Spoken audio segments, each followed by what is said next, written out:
অনেক দিন বাদে আজকে একটু মনটা ভালো করার জন্য বেরিয়ে পড়েছিলাম কিছু গাছ কিনতে। তোমাদের আগেও বলেছিলাম যে গাছ আমার প্রচণ্ড মন ভালো করায়।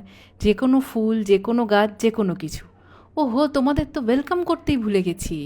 Welcome, welcome to my another lazy lazy blog. আমি চলে এসেছি কিছু গাছপালা কিনতে। এটা হলো আমাদের এখানে টুলি বলে একটা জায়গা আছে। ওখানে প্রচুর গাছ, প্রচুর ভ্যারাইটি এবং সবই খুবই সুন্দর এবং রিজনেবল প্রাইসে পাওয়া যায়। তো সেদিনকে গিয়ে বেশ কিছুক্ষণ ধরে অনেক গাছপালা দেখলাম। সাথে নিজেকে কেমন লাগছে পিছনে চারপাশে নানান গাছের সামগ্রী দেখে সেটাও একটু দেখে নিলাম। তো গাছ দেখের মধ্যে যেটা ছিল সেটা হলো আমার বাড়ির জন্য একটা গাছ নেওয়ার ছিল। আর আমি একটা তুলসী মঞ্চ তৈরি করেছিলাম, যেটা অনেক দিন ধরে যাব যাব করে যাওয়া হচ্ছিল না। সেই মার্বেলের তুলসী মঞ্চটা আমি নিয়ে গেছিলাম, সেটাতে তুলসী গাছ একটা বসিয়ে আনবার জন্য। তো জানোই তো এখন মাটির খুব অভাব, আমাদের চারপাশে মাটি পাওয়া যায় না।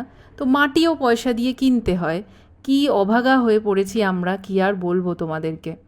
তো এই গাছপালা দেখতে দেখতে সব কিছু করতে করতে নানান গাছ কিনতে তো মনে হয় সবই কিনে নিই। একটা যদি বাগান বাড়ি থাকতো নিজের, কত ভালো হতো বলো তো।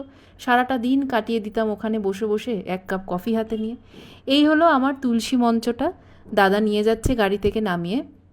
এই তুলসী মঞ্চতেই নিয়ে গেছিলাম তুলসী গাছ স্থাপন করব বলে। এই দেখো আমার তুলসী গাছ লাগানোও হয়ে গেছে। এই ছিল আজকের জন্য আমার আউটিং।